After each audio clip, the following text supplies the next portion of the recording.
जय हिंद साथियों, मैं ललित शर्मा आपके अपने YouTube चैनल हिंदी गुरु LK शर्मा पे हार्दिक स्वागत करता हूं।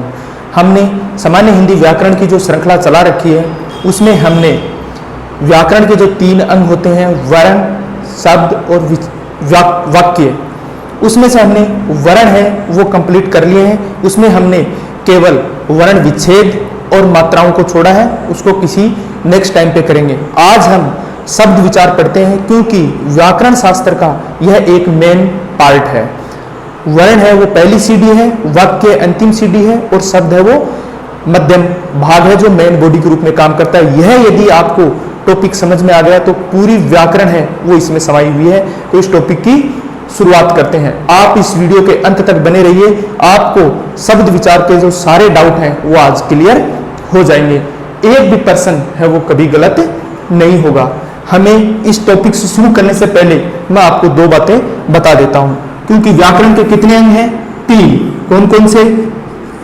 वर्ण, शब्द और वाक्य, ये 3 अंग हैं। कभी भी परीक्षा में पूछा जाए इस चीज का ध्यान रखना है। वर्ण ध्वनि के लिखित रूप को, यानी भाषा की जो मौखिक इकाई ध्वनि है उसके लिखित रूप को क्या कहते हैं? हम वर्ण कहते हैं। और वर्णों के सार्थक समूह को क्या कहते हैं? हम शब्द कहते हैं। और शब्दों के सार्थक समूह से क्या बनता है? वाक्य बनता है। यानी शब्दों के सार्थक समूह को हम वाक्य कहते हैं। वाक्य में प्रयुक्त प्रत्येक शब्द, ध्यान रखना, वाक्य में प्रयुक्त प्रत्येक शब्द क्या कहलाता है? पद कहलाता है। और पद का व्याकरणिक परिचय देना ही पद परिचय कहलाता है। यहां तक क्लियर? अभी हम शुरू करते हैं अपने टॉपिक को। नेक्स्ट है शब्द विचार। हमने विचार लिखा है, इसका मतलब हमें शब्द के ऊपर विचार करना होगा। किस तरीके से? यानी शब्दों का शुद्ध उच्चारण, लेखन और प्रयोग करना ही क्या कहलाता है? शब्द विचार कहलाता है। अब आती है शब्द की परिभाषा। परिभाषा क्या है? वर्णों के सार्थक समूह को हम क्या कहते हैं? शब्द कहते हैं। सार्थक समूह का मतलब ये होता है जैसे 3 वर्ण मिलके एक सार्थक शब्द का निर्माण करते हैं, जैसे कमल या कलम। अब इन्हीं में से यदि मैं लमक कर लूं या मकल कर दूं तो इनका कोई सार्थक अर्थ नहीं निकल रहा है। इसीलिए इसकी परिभाषा क्या है? वर्णों के सार्थक समूह को हम क्या कहते हैं? शब्द कहते हैं। शब्द कितने प्रकार के होते हैं? ये परीक्षा में बहुत बार प्रश्न आता है, तो आप इस चीज को ध्यान रखना। बहुत बार क्या कर देते हैं कि शब्द है वो 2 प्रकार के होते हैं, सार्थक और निरर्थक। आज इस चीज को भी आप क्लियर कर लीजिए। शब्द है वो 4 प्रकार के होते हैं। कौन कौन से? उत्पत्ति के आधार पर, व्युत्पत्ति के आधार पर, विकार के आधार पर और अर्थ के आधार पर। मैंने जो परीक्षा में जिस तरीके से पूछा गया है वो सारे मैंने यहां लिख दिए हैं, आप इनको अच्छे से समझ लीजिए। पहला प्रकार उत्पत्ति या स्रोत या इतिहास। उत्पत्ति, स्रोत या इतिहास के आधार पर है वो शब्द कितने प्रकार के होते हैं? 5 प्रकार के। ध्यान रखना, शब्द कितने प्रकार के? 4 प्रकार के। अब उन भेदों के उपभेद हैं ये जो परीक्षा में आते हैं। आप इस टॉपिक को देखते हो तो पूरी व्याकरण यही समाई हुई है। तो शब्द के भेद 4 और उसके भेद के उपभेद। पहला उपभेद उत्पत्ति, स्रोत, इतिहास के आधार पर शब्द है वो 5 प्रकार के होते हैं। इस टॉपिक को हमने इससे पूर्व की क्लास में बहुत ही अच्छे तरीके से हमने अध्ययन किया है। यदि वह आपने क्लास नहीं देखी है तो इस वीडियो के अंत में उसका लिंक है वो डिस्क्रिप्शन में दिया हुआ है। आप उस क्लास को बड़े अच्छे से अध्ययन कर लीजिए और ये सारे टॉपिक वो आपके क्लियर हो जाएंगे। फिर भी इस क्लास में मैं इनका आपको ब्रीफ इंट्रोडक्शन दे देता हूं। उत्पत्ति के आधार पर शब्द कितने प्रकार के? 5 प्रकार के। बहुत सी किताबों में केवल 4 प्रकार दे रखे हैं, लेकिन एग्जैक्ट कितने होते हैं? 5 प्रकार के। कौन कौन से? तत्सम शब्द, तद्भव शब्द, देशज शब्द, विदेशी शब्द और संकर शब्द। तत्सम यानी उसके सम में समान। किसके समान? यानी मूल भाषा। हमारी मूल भाषा संस्कृत है। हमारी मूल भाषा कौन सी है? संस्कृत। यानी संस्कृत के वे शब्द जो हिंदी में जो तो अपना लिए गए उन्हें हम तत्सम शब्द कहते हैं। री स्वर है, संयुक्त अक्षर है, अनुस्वार युक्त स्वर है, रेप या पदेन है, वो सारे के सारे तत्सम शब्द होते हैं। तद्भव यानी संस्कृत के बिगड़े हुए रूप, यानी संस्कृत के रूप परिवर्तन के वे शब्द जो हिंदी में अपना लिए गए, उन्हें हम क्या कहते हैं? तद्भव कहते हैं। चंद्र बिंदु वाले शब्द या तीसरे से वाले शब्द, वो सारे किस में आते हैं? तद्भव में आते हैं। देशज, देश और जय यानी आंचलिक भाषा के वे शब्द जो हिंदी में अपना लिए गए, यानी देसी भाषा के शब्द, देश में ही जन्मे हुए, हमारे देश में ही जन्मे हुए राजस्थानी शब्द हैं, वो सारे देशज हैं। जैसे ऊट पटांग, उबड़ खाबड़, चकला बेलन, ये सारे क्या कहलाते हैं? देशज। जय अंत में लगा है तो हमेशा वही टूटेगा। मैंने पहली भी क्लास में इस चीज का जिक्र किया है।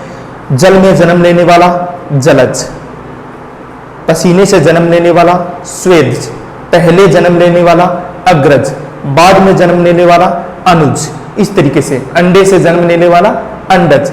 तो जय यानी देश में ही जन्म लेने वाले क्या उनसे कहलाते हैं? देशज शब्द।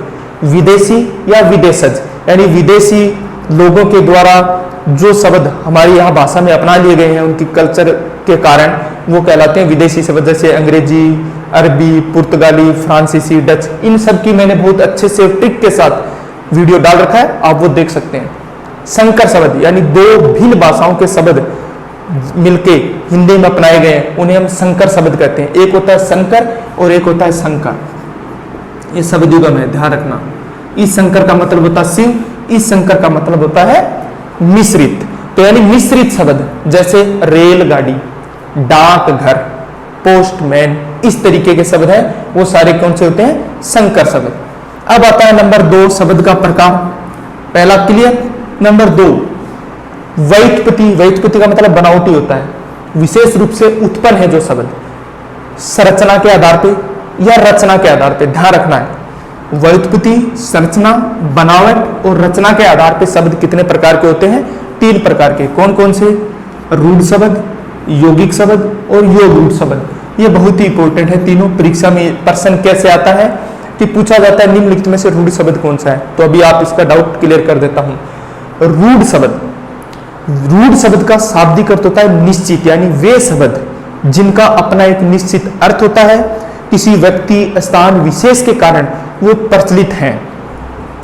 इनमें न तो कोई संधि होती है, न कोई समास होता है, न कोई प्रत्यय होता है, न कोई उपसर्ग होता है। यानी वे शब्द जिनका अपना एक निश्चित अर्थ होता है और जिनके टुकड़े करने पर कोई अन्य अर्थ नहीं निकलता है, उन्हें रूढ़ शब्द कहते हैं। जैसे घर है, राम है, काम है, आम है, ठीक है, वो सारे क्या कहलाएंगे? रूढ़ शब्द। यौगिक, योग प्लस इक प्रत्यय जहां लगता है तो शब्द की जो प्रारंभिक मात्रा होती है वो परिवर्तित हो जाती है। जैसे समाज प्लस इक सामाजिक, योग प्लस इक यौगिक। इसको हम प्रत्यय की क्लास में अध्ययन करेंगे। योग मीन्स जोड़ना, यानी 2 शब्दों से मिलकर एक शब्द का निर्माण होता है, उन्हें हम यौगिक शब्द कहते हैं। यानी 2 भिन्न भिन्न शब्द, दो अर्थवान शब्द, 2 सार्थक शब्द मिलकर एक शब्द का निर्माण करते हैं, उसे हम यौगिक शब्द कहते हैं। इसमें सभी संधि, उपसर्ग और प्रत्यय और समास, केवल बहुव्रीहि समास को छोड़कर सारे के सारे क्या कहलाते हैं? यौगिक शब्द कहलाते हैं। जैसे हम कोई भी शब्द ले ले, जैसे राम प्लस अवतार, राम अवतार, एक नए शब्द का निर्माण हो गया। यहां एक चीज का ध्यान रखना, नए शब्द के निर्माण की 4 इकाई होती है। परीक्षा में यदि प्रश्न आए तो ध्यान रखना है। कौन कौन सी है? संधि, समास, प्रत्यय, उपसर्ग, ठीक है। शब्द निर्माण की कितनी इकाई है? 4। तो यौगिक शब्द कौन से हुए? जिनमें संधि, समास, प्रत्यय, उपसर्ग हो, केवल बहुव्रीहि समास नहीं होती, वो क्या कहलाते हैं? यौगिक शब्द कहलाते हैं। योग रूढ़ यानी जिन शब्दों का निर्माण यौगिक शब्दों की तरह हुआ हो, लेकिन वो किसी कारण विशेष के कारण क्या हो चुके हों? रूढ़ हो चुके हों, उन्हें हम क्या कहते हैं? योग रूढ़ कहते हैं। सारे के सारे बहुव्रीहि समास के उदाहरण क्या कहलाते हैं? योग रूढ़ कहलाते हैं। यदि एक लाइन में इन तीनों की परिभाषा दी जाए तो क्या होगी? जिन शब्दों का टूटने के बाद कोई अर्थ ना हो, जिनमें कोई संधि, समास, प्रत्यय, उपसर्ग नहीं हो, वो रूढ़ होता है। यौगिक जिन शब्दों में संधि, प्रत्यय, उपसर्ग और समास, बहुव्रीहि समास को छोड़कर वो सारे यौगिक। जिसमें केवल बहुव्रीहि समास होता है और जो अपना रूढ़ अर्थ रखता है, जिनका निर्माण यौगिक शब्दों की तरह होता है, उन्हें हम योग रूढ़ शब्द कहते हैं। नेक्स्ट आता है विकारी, रूप परिवर्तन और प्रयोग के आधार पे शब्द के प्रकार। विकारी विकार यानी शब्द में विकार है वो 4 तरीके से होता है। ध्यान रखना, मैंने ऊपर बताया नए शब्द का निर्माण करने की कितनी इकाई 4, और शब्द में रूप परिवर्तन या विकार उत्पन्न करने की कितनी इकाई है 4 इकाई है। लिंग, वचन, काल और कारक। अभी हम पढ़ते हैं विकार, रूप परिवर्तन या प्रयोग के आधार पर शब्द कितने प्रकार के होते हैं 2 प्रकार के। कौन कौन से? विकारी और अविकारी। विकारी और अविकारी। विकारी शब्द कौन से होते हैं? विकारी यानी जिनमें विकार उत्पन्न हो रहा हो। किन शब्दों में विकार उत्पन्न हो रहा है? संज्ञा, सर्वनाम, विशेषण, क्रिया। इसकी परिभाषा क्या है?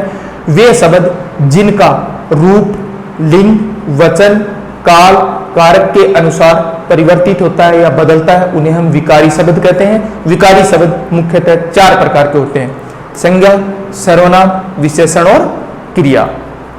इन प्रत्येक बिंदु पर हम अलग से चर्चा करेंगे। फिर है अविकारी। अविकारी किसे कहते हैं?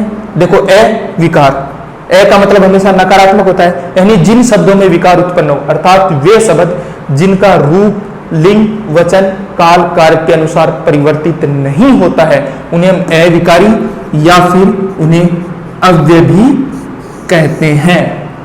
ये भी कितने प्रकार के होते हैं? 4 प्रकार के: क्रिया विशेषण, संबंध बोधक, समुच्चय बोधक और विस्मयादि बोधक। नेक्स्ट, अर्थ के आधार पर। अर्थ के आधार पर शब्द है वो 2 प्रकार के होते हैं। ध्यान रखना है, अर्थ के आधार पर शब्द कितने प्रकार के हैं? 2 प्रकार के, सार्थक और निरर्थक। अर्थात वे शब्द जिनका अपना सार्थक अर्थ हो, यानी जिनका अपना एक निश्चित अर्थ होता है, जो स्वतंत्र जिनका अर्थ होता है, उनको हम सार्थक शब्द कहते हैं। निरर्थक वे शब्द जिनका अपना कोई निश्चित अर्थ नहीं होता और वे शब्द जो कभी स्वतंत्र रूप से प्रयुक्त नहीं होते, जो हमेशा सार्थक शब्दों के बाद में प्रयोग में लाए जाते हैं, उनको हम क्या कहते हैं? निरर्थक शब्द कहते हैं। जैसे चाय, वाय, खाना, वाना, तो जो बाद में सार्थक शब्दों के बाद में जो प्रयुक्त हो रहे हैं वो क्या कहलाते हैं? निरर्थक शब्द कहलाते हैं। इस तरीके से शब्द विचार की जो मैंने आपके सामने एक ब्रीफ इंट्रोडक्शन रखा है, इससे संबंध में मेरे ख्याल से 10 से 15 क्वेश्चन आपके यहाँ क्लियर हो चुके हैं और ये टॉपिक भी आपका क्लियर हो चुका है। अगली क्लास में हम इन्हीं के ऊपर चर्चा करेंगे। मैं आशा करता हूं ये क्लास आपको पसंद आई होगी। पढ़ते रहें, मुस्कुराते रहें। आज के लिए बस इतना ही। अब मुझे अनुमति दीजिए, मिलते हैं नेक्स्ट वीडियो में। जय हिंद।